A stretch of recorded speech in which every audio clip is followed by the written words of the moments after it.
Hello and welcome, ladies and gentlemen. As usual, thank you for tuning in and wishing each one of you a blessed day.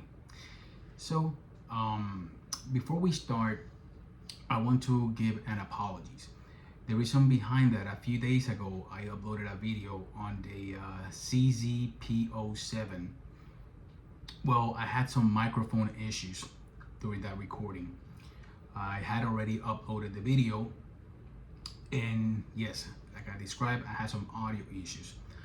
Due to integrity, I did not and I will not remove the video. The video is still on the channel and I will keep it as is. But again, I want to give my apologies to my viewers because of the audio quality for that video.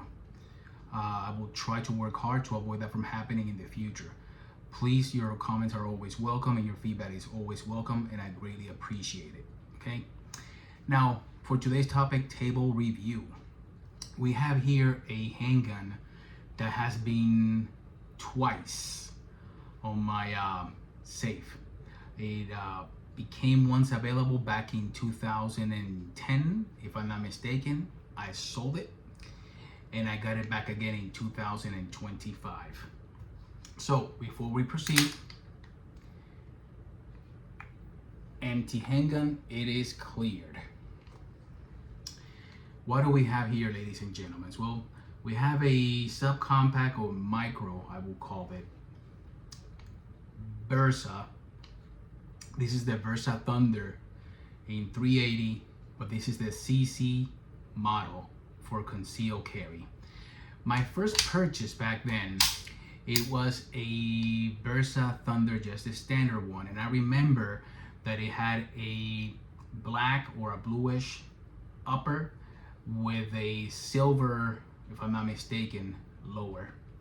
So, long story short, I'm in my FFL, I go to the range, and as I'm walking out of the range, looking through inventory, I stumbled through this guy. And I don't know about you guys, but I do find this handgun kind of sexy, and I really like it. Now, do I carry this handgun? I don't carry it. I just bought it because I wanted, not I needed. So that's an explanation that I have to share with my wife when I got home. She saw the blue casing that it comes in, and she's like, "Hey, what you got there?" She already had an idea. So, Bersa Thunder 380 and the 380 series from Bersa again. They're very popular here in the States. They've been selling quite well for a very long time. Bersa is an Argentina-based firearms manufacturer. They're kind of fairly new into the game. They're not that old. They started on the late 50s, I would say close to the 60s, on 1959 or 58 if I'm not mistaken. And this handgun has been a very good success for them. Okay.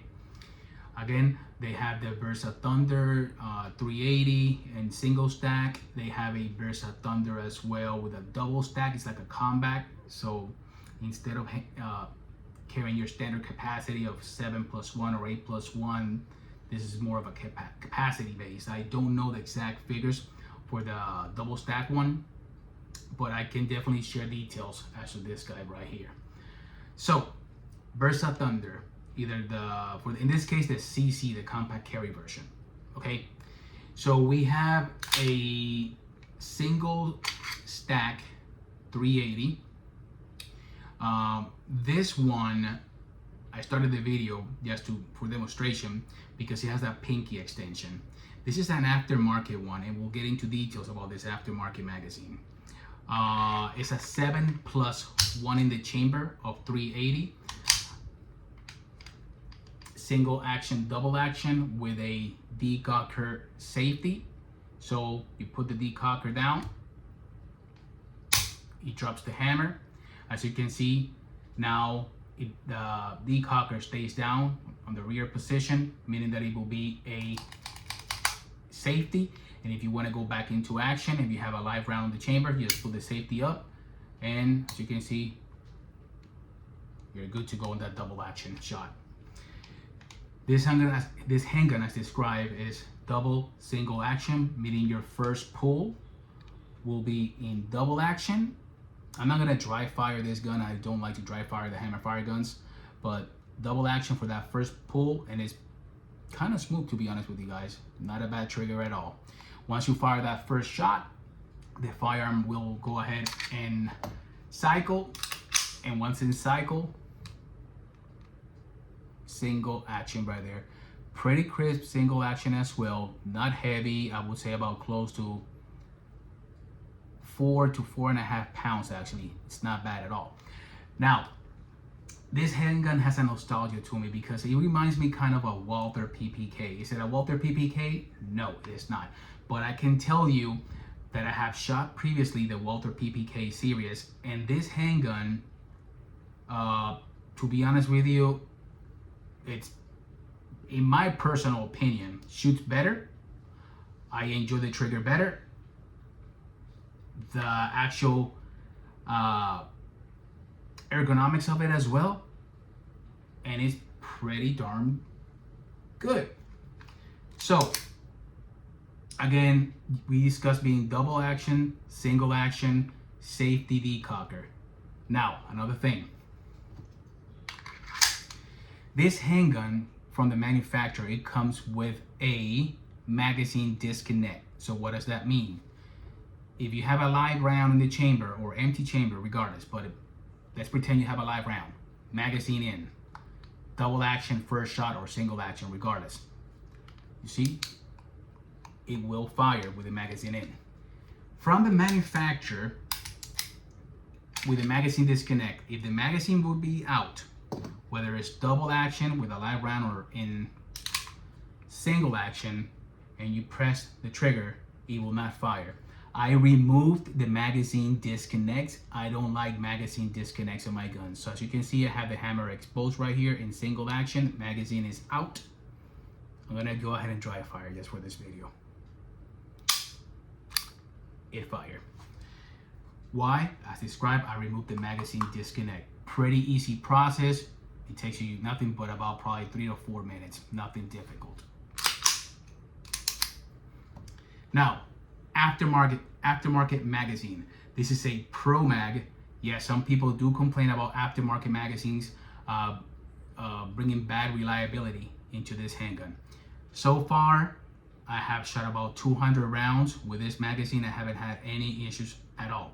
Now, before I shot it, what I did was I put I have 2 of these. I put a full capacity of 7 rounds, and I left it on the safe for about a month or so to make sure that springs kind of make some tension to it or something, but so far been good. I have the original magazine from Bersa because it only comes with 1 magazine, and this one doesn't have the pinky extension, but here you go, and here goes my finger, my pinky. So even that I'm gripping the handgun in a high position, again, my pinky can barely get into that base plate right here. So here goes the Pro Mag, and it fits better, of course. So what are my thoughts on this handgun? Pretty darn good. I mean, so for the value and quality, this handgun has been nothing but flawless. You have a steel upper with an aluminum alloy lower. The finish has held up pretty darn well, as you can see. But again, she sits more on the safe than anything. And if I do were to rock this, I actually put it on a leather holster.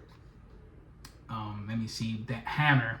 On the CC version, which is this guy right here, your hammer is kind of a bobcat, non-exposed hammer. Now you do have a little bit of serrations right here in case you want to go ahead. You have a live round in the chamber and you want to go ahead and thumb it. You can thumb the hammer back and just go into single action. It's not the easiest, again, because it's non-exposed. It goes right into doesn't protrude that much because, with a slide, but you do have a little bit of real estate and the serrations to thumb it if you wish to go ahead and thumb the hammer. You can have it half cock, as you can see right here, or go back to it and pull it on single action. So I'll put that again. Right now the hammer is fully resting. If you want, you can half cock the handgun There it goes. It's half cocked. Now you have a little bit more of real estate on that hammer in case you want to bring it out and put it into single action and go from there. Again, the safety, pretty positive. Nothing to complain about that. I don't know if they sell a kit where you can go ahead and convert the safety to a decocker only. I have to search on that, but I'm not too crazy about it. Because again, I don't plan to carry this handgun. My lowest cartridge is 9mm for at least concealed carry 9mm. This 380. I mean, don't get me wrong. I don't want to get shot with no 22 long rifle or 22 shorts or 22 longs, whatever the ammunition is. I don't want to get shot. 380 is nothing to, to be fool around.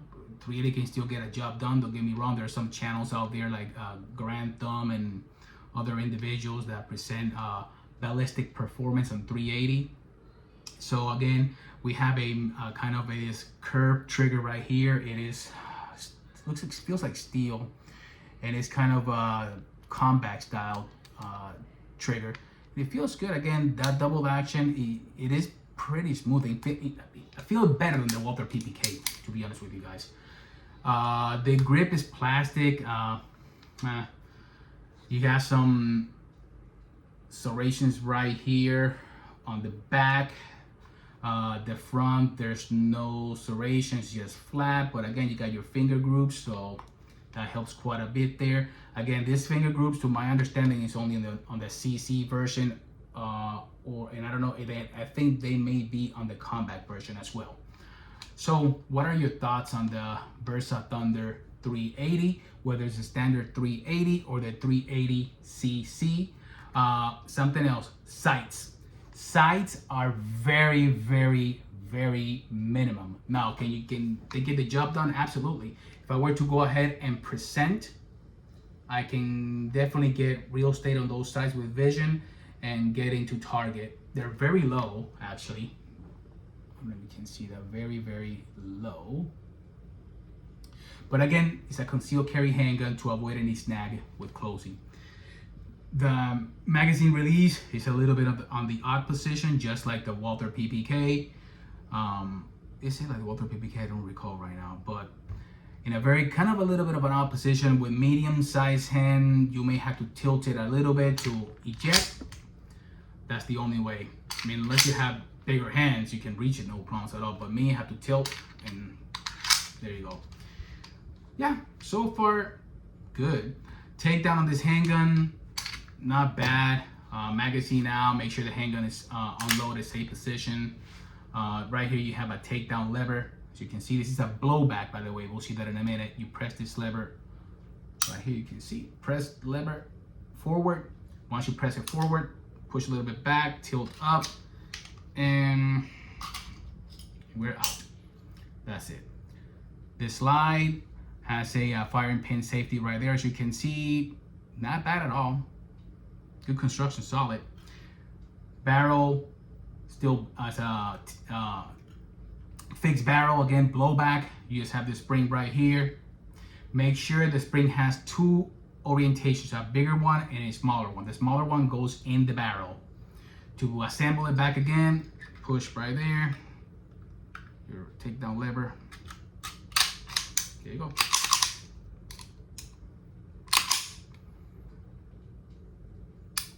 Not bad. So far, good little handgun. Tell me, what's your thought on the Bersa Thunder 380? Like I said, I had this back in 2010. Not this one, the regular Bersa Thunder. I got rid of it. I don't recall why, but I just like this little handgun. It looks pretty cool. Looks like a little James Bond handgun. Serrations right here in the back. As you can see, locked. Let me go ahead and put this back. No issues at all. And even though there's no serrations on the front, pretty easy to rack from the front as well, even with the hammer resting. So, ladies and gentlemen, thoughts on the Bersa Thunder 380 CC or the standard one? On my ownership with both of them, they have been reliable. I haven't had any issues with the Bersa Thunder series. They have worked. The recoil is, again, being 380 on a steel slide and an aluminum base has been pretty good. Barely feel the goddamn recoil with this gun, to be honest with you. So yeah, I like it. Please share your comments, your thoughts. What do you think about the 380 Thunder, the CC in this case, or the standard one if you own one? Please comment, share, subscribe. Till the next one, peace. Guys and girls, stay safe. Thank you.